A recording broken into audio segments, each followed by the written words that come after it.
and I'm prime time. I've broken or lost parts to over 3 tripods, and now I can't afford one that is over a foot tall.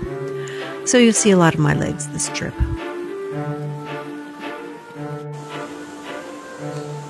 Earlier this year, we did 2 trips to the Virginia AT, the southern section, because it would be warmer. We hiked in flurries on the first trip, and after crossing the Grayson Highlands, we hit a deluge of rain. Now that we are well into spring, we thought, Vermont. How bad could it be?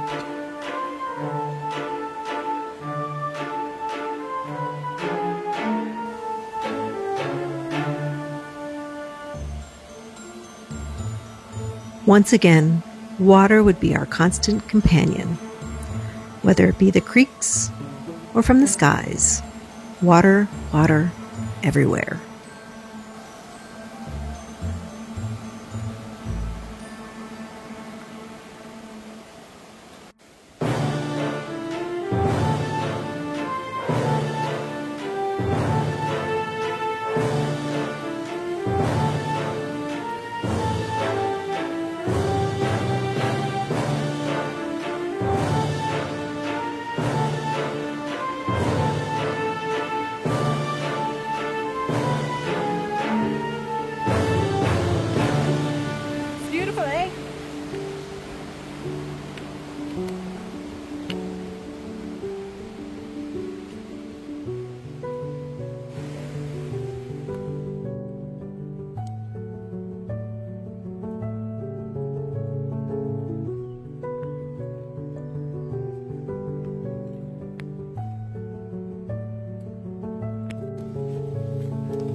On this trip, where we are expecting considerable rain the last 2 days, we're gonna make a call to determine if we want to pick up rather than doing those final 2 days in the rain.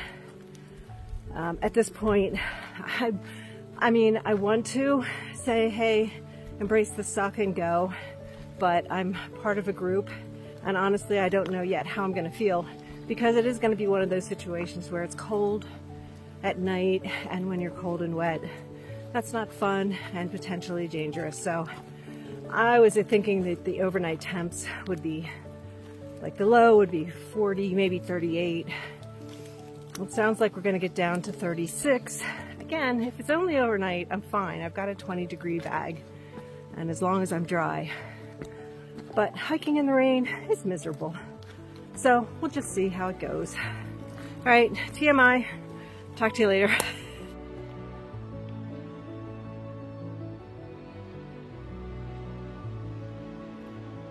Yeah, because I mean we had no the power is shit. It's the latest weight power we have. And the reason we have nice because noodles, tuna food, and Wawa pretzel, and protein bowls. As soon as we arrived at the shelter, a light rain started to fall.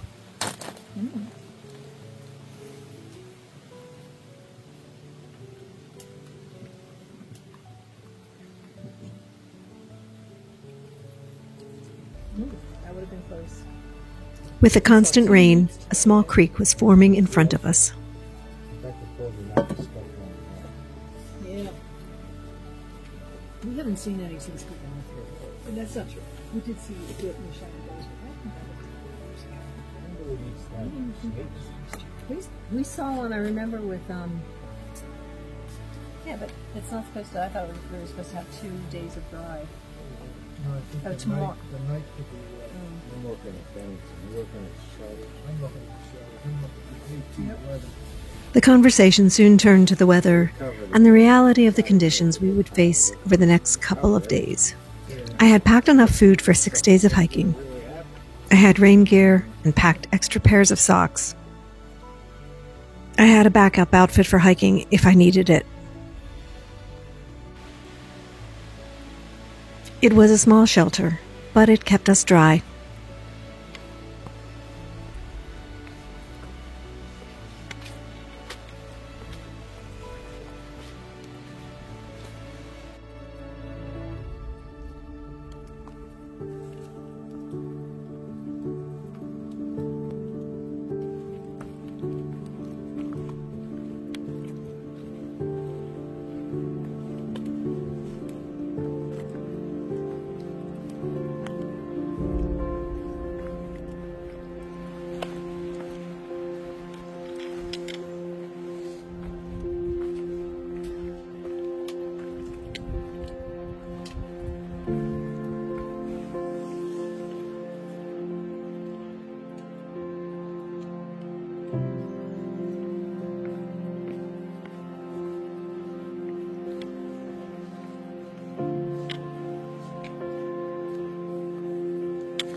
guess it's raining.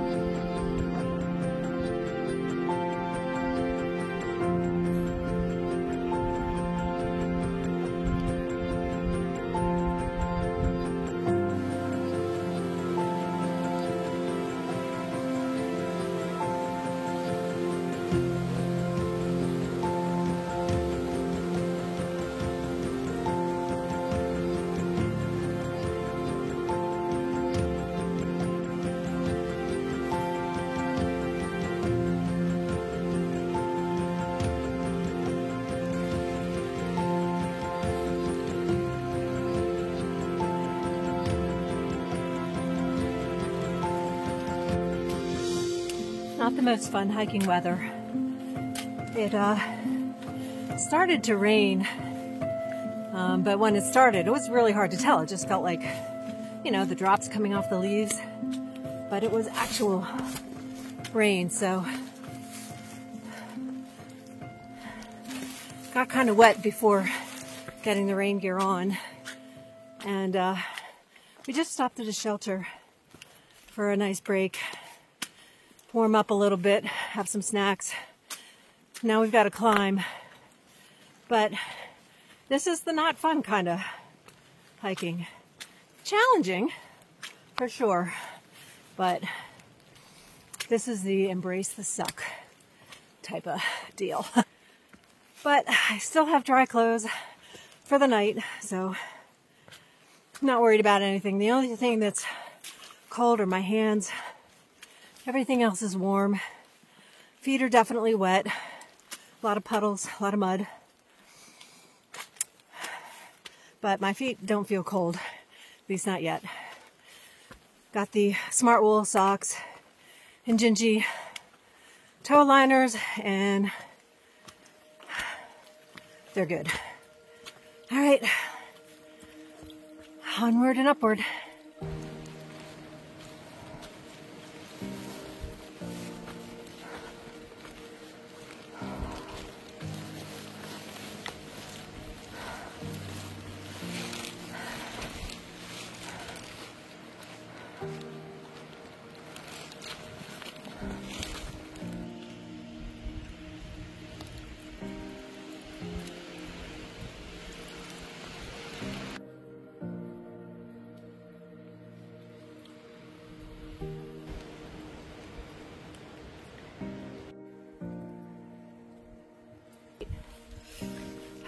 Just keep on pressing on through this muckety muck, Vermont mud.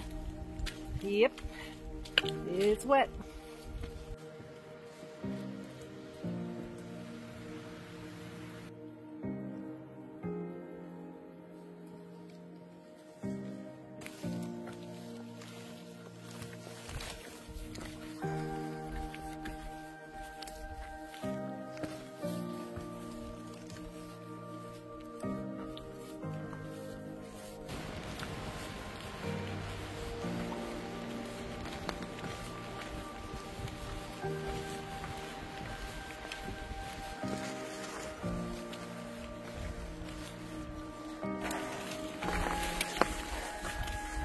Bromley Mountain, about 3,200 feet. Oh. A lookout tower on this beautiful day.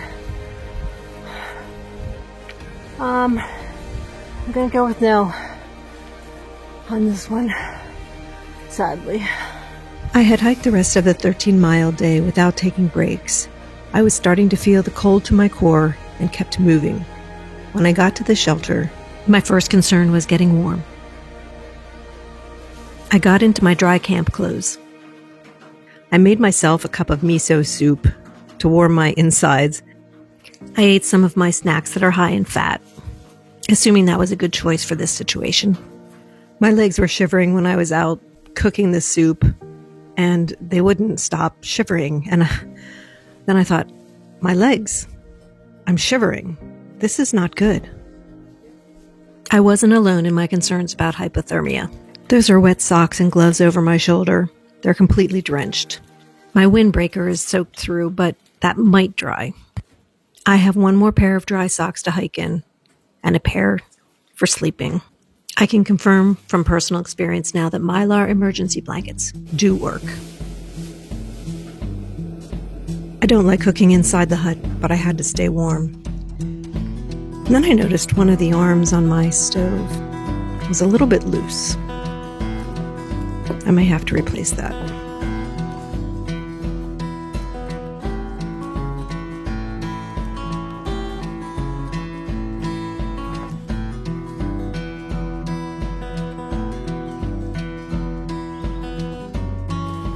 I slept very well. I was toasty warm in my 20-degree bag, not a problem. In the morning, I wouldn't have even known until the cold soaked in just how cold it had been overnight.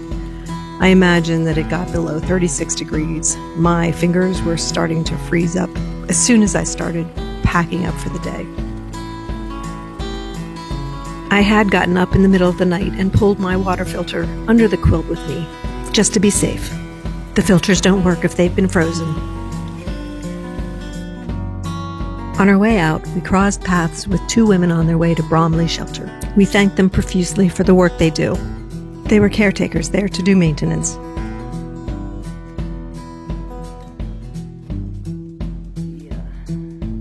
The weather forecast for the next few days now included a lovely mix of snow and rain. Today would be the best day for hiking, but our gear would never dry out in these conditions.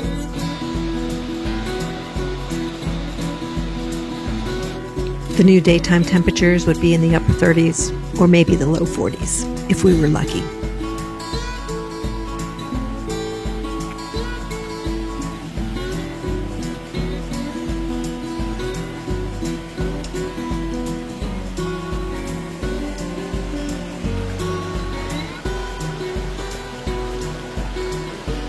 After today, there would be no bailout points. It was decision time. Take our chances or head home.